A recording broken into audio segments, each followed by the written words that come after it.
Ladies and gentlemen, here is the Ed Sullivan of Subversion. Are you serious?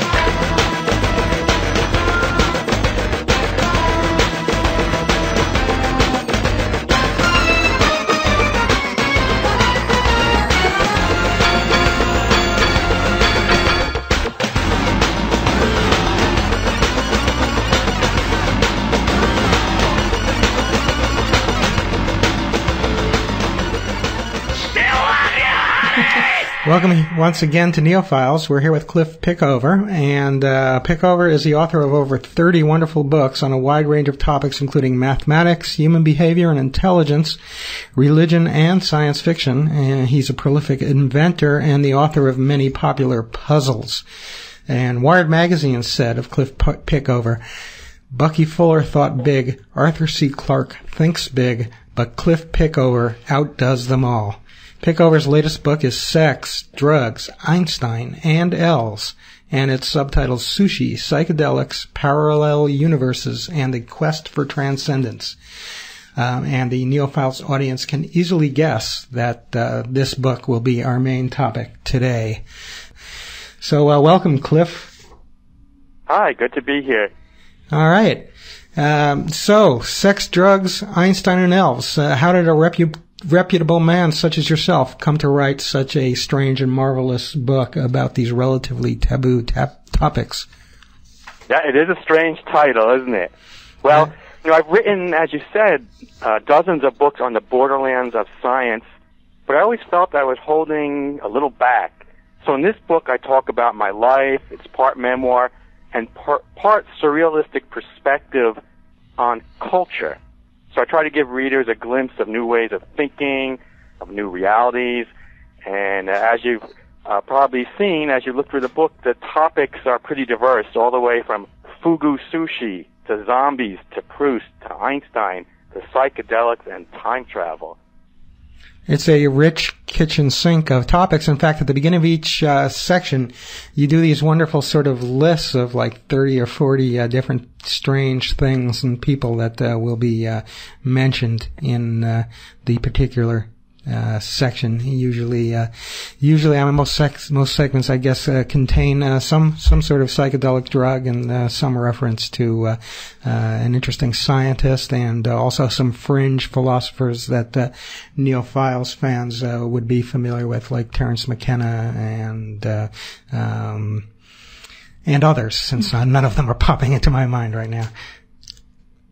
Yeah, you've got it. It's interesting people, Einstein, Proust, the French novelist. It talks a little bit about book publishing. It even has a chapter on the trials and tribulations of getting this book published itself. In fact, I think it's kind of funny that the book opens with rejection letters that this book has gotten. And finally, I did get a great publisher, and it's doing well. But, even though I published a lot of books, it's still a challenge getting published, getting good publishers, and, reaching out to audiences. So I'm very happy to be speaking to you now. Yeah, we've had a number of discussions with authors about the ins and outs of the publishing industry, and that definitely could take up quite a bit of time. You have quite a bit of discussion in your book about language and questions about to what degree the assumptions in our language create our view of the world. And even beyond that, there's this notion that the universe itself might be made of language. And can you tell us a bit about some of the theories you explored in the book? And do you have your own views about this? Yeah, there's a hot topic these days, and actually it's gone on for decades, and it's the degree to which language shapes thought. This is a hypothesis that's called the Sapir-Whorf hypothesis. And the opinions on this are quite varied. At one end is that we are at the total mercy of our language, and our language shapes thought, and our thinking patterns are through thought. At the other end, there are people that say, no, language isn't that important, and in fact, some people like Albert Einstein said, well, he thought in images for quite a bit of his theorizing, and his verbal thinking and communication only occurred after this sort of nonverbal progression. So the section of the book that discusses that tries to present all different aspects of language how important language is, and how I think it does help us interface and catalog reality in numerous obvious ways and maybe more subtle ways as well. And then you get into Mark Pesky and Terence McKenna and the whole idea that the universe itself is made of language. Do you have any thoughts on that? How does that make sense of that for us, if you can? Yeah, there's one offshoot in this section where I actually talk about some of these strange theories where language is almost viewed as a living thing, a virus, something that's colonized humankind. And in a way, you can kind of see that because language evolves, it propagates, it is almost parasitic. Now, I would tend to think that this is good because language lets us think things that we could never think without it. And you could see this certainly in mathematics, right? If you didn't have exposure to the right words and symbols, you really couldn't do the calculations and communications. However, there's other schools of thought that I discussed that say, well, this language is almost like a layer between us and reality, and in some ways it shields us from a direct contact with the numinous, with something more mystical. Right, that would be... I don't think there's one answer, but I think thinking about these things and cogitating on all the ramifications of what language means for us is pretty interesting. So if you take language, and if I include in that imagery or whatever we are thinking with our brains, are you saying really that whether it's words or images like Einstein, that we are creating reality from within us, as opposed to it being out there and we're observing it? Well, what is reality? That's the big question. That's sure. the big question of the book. That's what right. Einstein thought about. That's what I think about. The physicists think about it. Language is what we use to sort of put or encapsulate reality, right? If you think of, we're dipping into this vast landscape of reality, and some concepts are apt to slip away if you don't have language to bind them together, and certainly if I want to communicate them to you, it becomes hard without language. But that whole notion of what is reality is at the center of the book. And I talk about psychedelic drugs like DMT, which alter people's perception of reality in very interesting ways. I talk about parallel universes, and I even talk a little bit about God. I notice you called the Bible perhaps a treatise on an alternative reality. Yeah, at heart, I'm pretty much a skeptical person. I write articles for the Skeptical Inquirer and such. But on the other hand, maybe unlike a lot of skeptics, I'm very interested in these edges of science and religion and the Bible, as you said.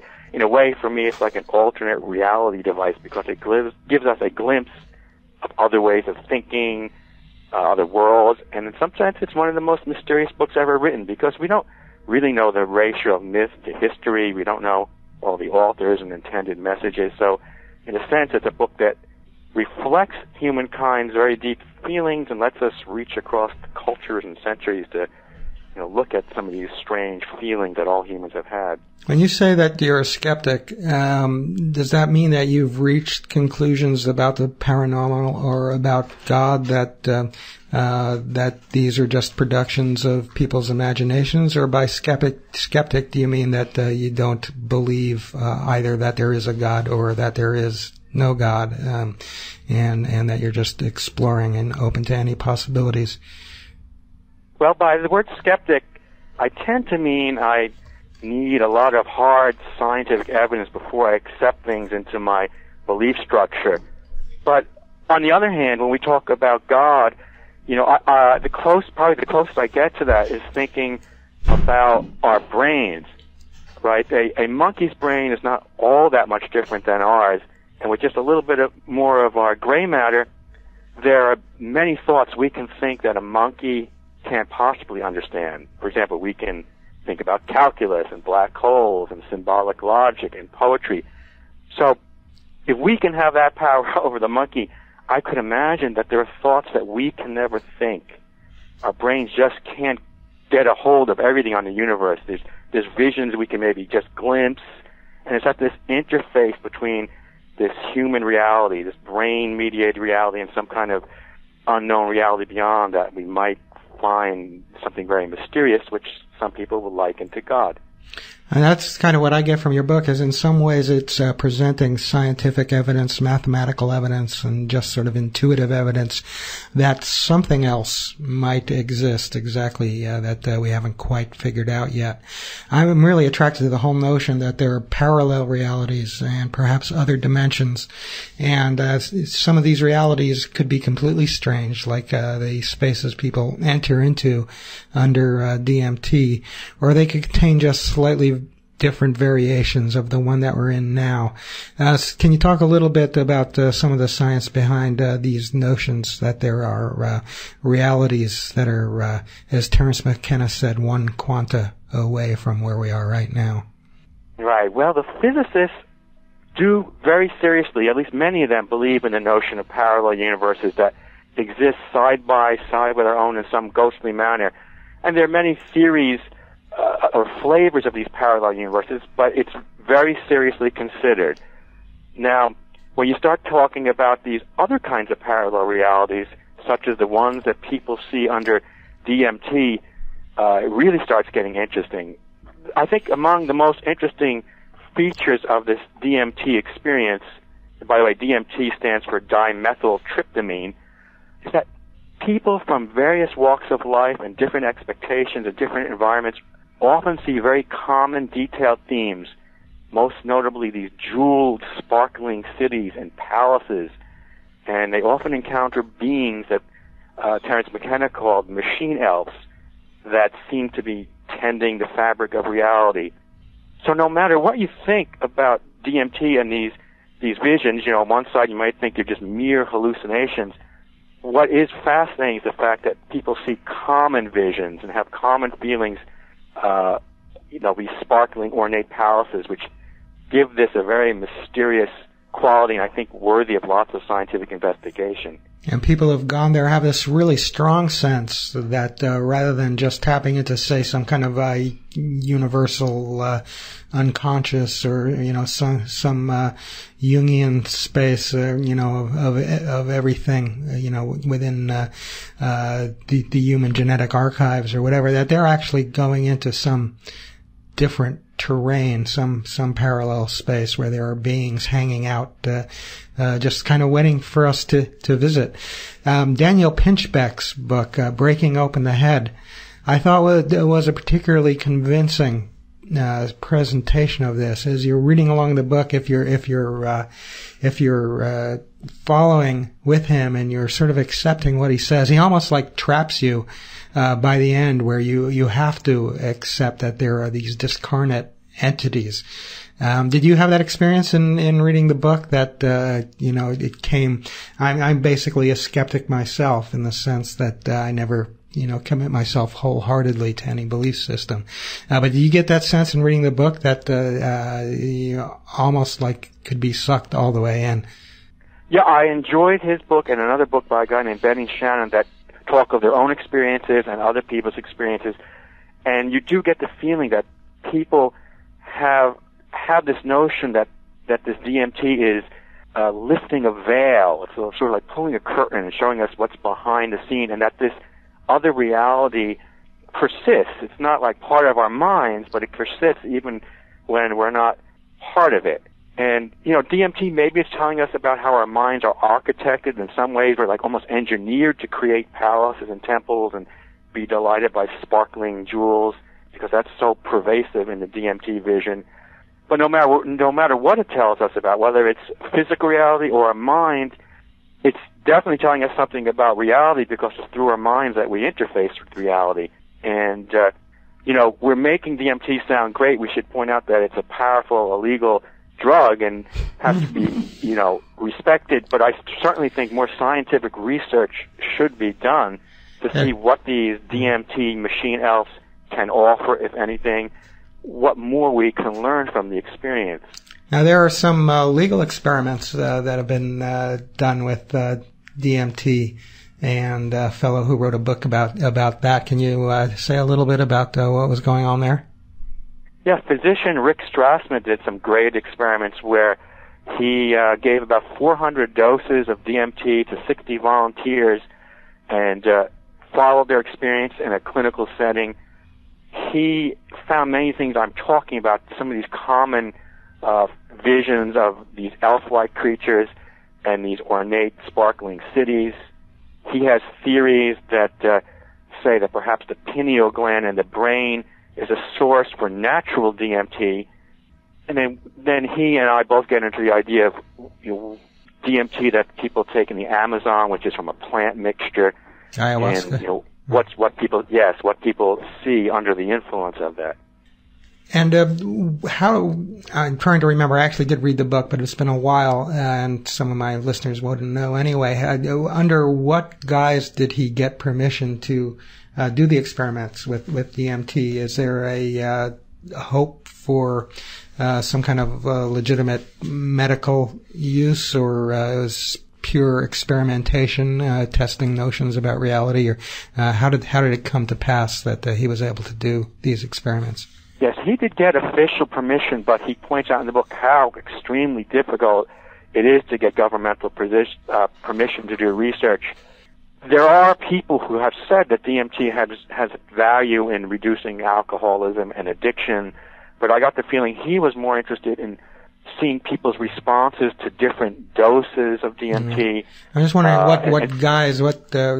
what motivated the government to give him permission, what he claimed to be looking for. Yeah, I forget if he was actually trying to propose that DMT could be useful in a clinical or a psychiatric setting, sort of like psychotherapeutic agent, or as an addiction breaker. But I think he got permission just to research the dosage effects on these volunteers. Right. In some ways, I mean, if there are these parallel universes, it's frustrating in some ways that there isn't some instrumentation that allows us to dip into them in a really clear way and perhaps bring something back that we can show off. Do you know anybody who's working on in some real instrumental way other than through psychedelic drugs and penetrating the veil between this universe and other universes? I mean, people talk about time travel and space travel and so forth. What about an attempt to travel into parallel universes? Well, there are physicists thinking about this all the time. In labs, people are inventing time travel-like scenarios. Now, of course, right now we don't have necessarily the technology to pull this off, but there's nothing in the laws of physics that prohibits various kinds of time travel. In fact, time travel is not something that is science fiction. We know for a fact that if you travel high speed and return to Earth, for example, you will travel into the future according to Einstein's theory of relativity. There are also many schemes for backwards time travel, many of them involve manipulating gravity that don't seem to, go against any known laws of physics. Uh-huh. Yeah, I also really enjoyed the discussion of pi and quantum immortality. Can you say a little bit something about how you wove that idea together? Yes, and I have a website. People can explore commentary on this particular subject with pi. My website is Pickover.com. In that particular section, I think you're talking about is I talk about how all our lives are in some sense encoded in the digits of pi. The pi digits are never ending. They go on forever. They seem to be patternless and statistically look kind of random. And if they're indeed infinite, then somewhere in the digits of pi there's a coding for me and you, all our thoughts, all the positions of our atoms, and that section is both scientific and it's amusing because, I polled many people at my website, what do they think about this? The fact that there may have some sense of being immortal in the digits of pi. And it's a fun and fascinating discussion. This comes in some ways, it relates very well to being in a digital culture. I mean, the idea that there's some programming. There's a program, a mathematical program at the bottom of all this. Well, many physicists believe that maybe our whole universe is a simulation, just like in the movie The Matrix. Uh-huh. And the notion goes like this. we're already beginning to be able to do simulations in the lab where we can simulate mathematical entities that have lifelike properties, and in a few years, supercomputers might have the capacity to simulate not just a tiny fraction of reality, but something substantial. Haven't there been attempts, or maybe even success in creating universes in laboratory? Well, there have been these things called cellular automata, or the game of life, with just a few rules on a checkerboard grid. Right, you can create these artificial patterns life. that multiply and have lifelike behavior, and you can see if we keep doing this, you're going to get something close to real life. But there was actually, I've read about at least people in theory doing an experiment to actually create a new universe in the laboratory. Are you familiar at all with that? Well, there are lots of people who say with significant energy you could almost start off a big bang, which would create a universe. I don't know if that's what you're referring to. It has something to do with bubbles, but yeah, not Michael Jackson's monkey, but the creation of a who's to say? Actually, Michael Jackson may in fact occupy his own universe. Besides Einstein, his name appears in the title. You're pretty obsessed with Marcel Proust, and talk a little bit about the roles that these two men played in your investigation and how you link them up to ideas about the nature of all things. Well, Proust and Einstein were both highly creative and both toyed with the nature of time. Proust was the French novelist, some people call him the greatest novelist ever, who wrote a book, In Search of Lost Time, where he speculates about time and right, and space. This is also known to people as Remembrance of Things Past, I believe. Is that right? Or is that a different That's right. It has yeah. two. It was written in French, so there are two famous English translations of the title. And he deals with the nature of memory. It's a very difficult book to get through. It's over, has many volumes. It's over 3,000 pages, about 2,000 characters. Almost none of my friends could get through the whole thing. But it's certainly a very mysterious, mystical book, and I advise people to try, because he gives you a certain feeling while you're reading this about the importance of memory and time distortion. And of course, Einstein, who is in the book, also deals with space and time. And in some ways, there might never be another individual on par with Einstein, because as a broadly recognized emblem of genius, today scientists are very specialized, and he did a lot of his early work with almost no collaboration. When he first came to New York in 1921, there were thousands of people that lined the street for his motorcade. You can't think of that happening today, can you, for a physicist? No, it's pretty hard to imagine, actually. Yeah. So the idea of Einstein is important almost as Einstein himself. And in a section of the book, I even get into some weirder facts about, his brain was stolen and his eyes were stolen on his death. And it's a kind of a bizarre chapter. Yeah, the obsession with, I think somebody has Hitler's brain somewhere as well. I think I have it at home. Oh, all right. Turn it over.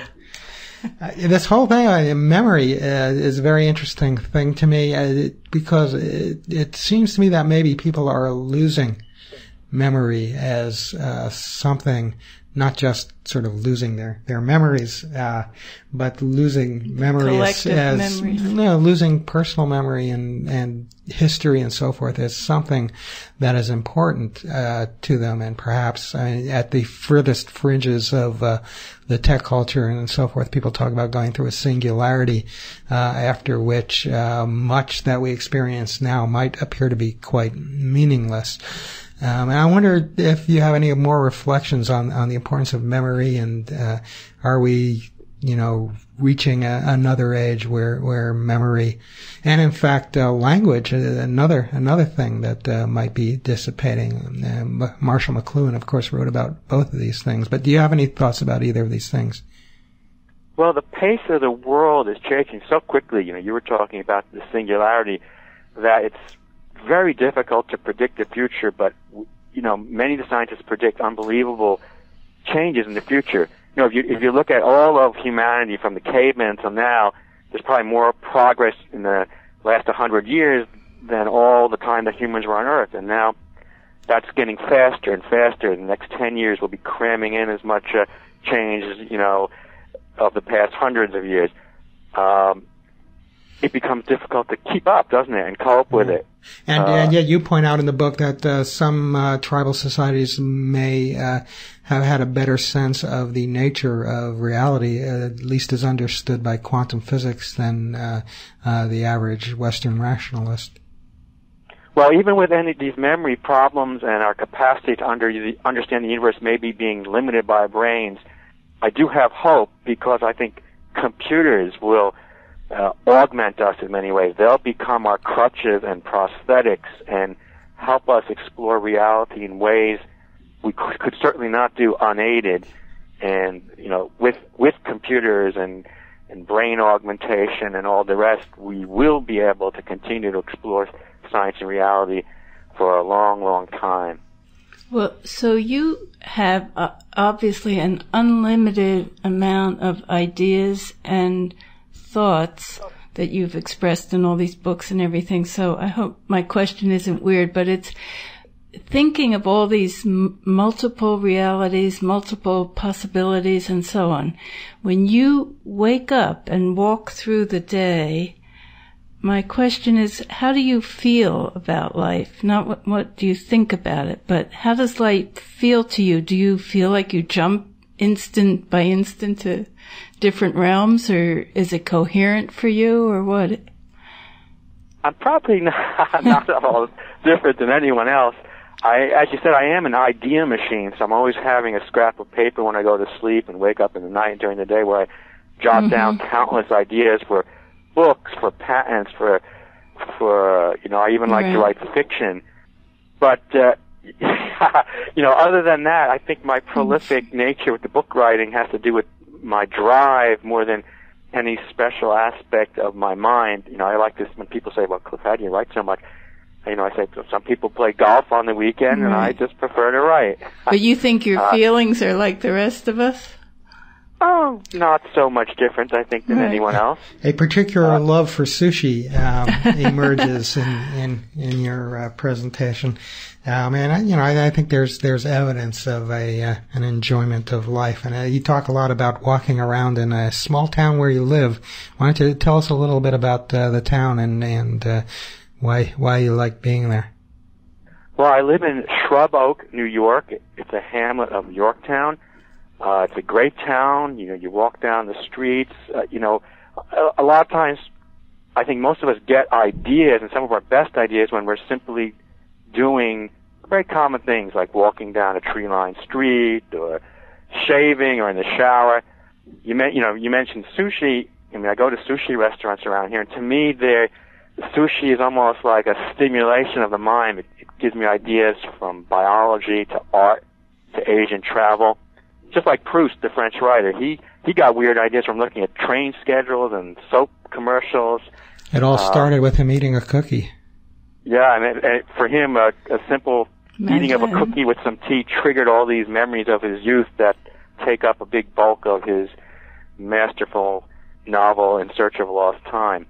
In the book, in my own book, I get into sushi, where I talk about fugu sushi and how if this is a dangerous type of sushi that if not prepared correctly could kill you, and how the active ingredient may be used for voodoo, zombie powder. So I use sushi as a stepping off point for other types of hallucinogenic agents from fish and from insects and from all different things. Are those fish you collect hallucinogenic fish? The fish, I do have a huge fish tank about 10 feet away from me, 110 gallons, and I shut the filter off so your listeners wouldn't hear the bubbling. But I do. Those fish are dying. I do have a big interest in fish, but the type of fish I talk about in the book are a little stranger. There's one species called the dream fish. They live off Norfolk Island in the South Pacific, and they give its consumers these very strange, exquisite dreams, and I talk all about that. And we want some. Yeah. Well, here's another thing I talk about. There's these bamboo worms in Brazil that the natives used to eat, and it's been found that they can induce sort of an opium-like ecstatic sleep and strange dreams that last for days. And it's, I think, the first example of an insect hallucinogen, and it all comes from, get this, comes from the intestinal tract of the worm. However, if you leave the head on, it'll kill you. So these things you don't want to mess with. You have to be very cautious when dealing with animal hallucinogens. You know, tarantula venom is also has psychotropic effects.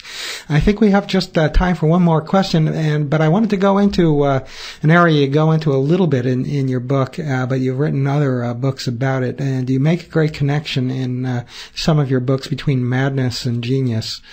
And I've been thinking about this a lot. It's a hobby horse of mine because I think in the next decade or so we may perfect psychiatric drugs to the point where most real pathologies are completely eliminated. And do you think the species may lose its creative edge as the result of making everybody relatively sane?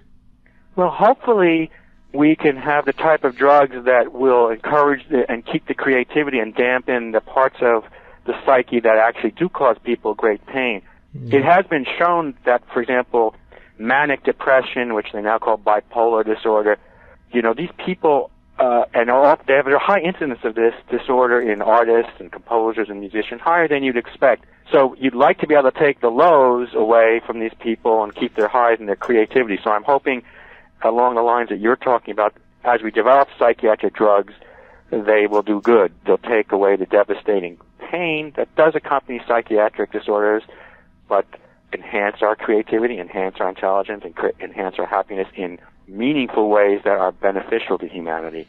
I think that may be true, and then there's always a thing if it's missing, we will never know that it's missing. We can hope. I'm pretty much an optimist when it comes to medicine, and however, I do hope that the government and medical agencies do allow and encourage some of the research into some of the strange substances we've been talking about, because certainly scientific research could teach us so much about the human mind and maybe even the nature of reality. Great. Well, thank you very much for joining us today, and please stay in touch with us. We've been talking to Cliff Pickover, the author of Sex, Drugs, Einstein, and Elves, and about 30 other interesting and amazing books. And you've been listening to NeoFiles. Okay, thanks again, Cliff. Thank you.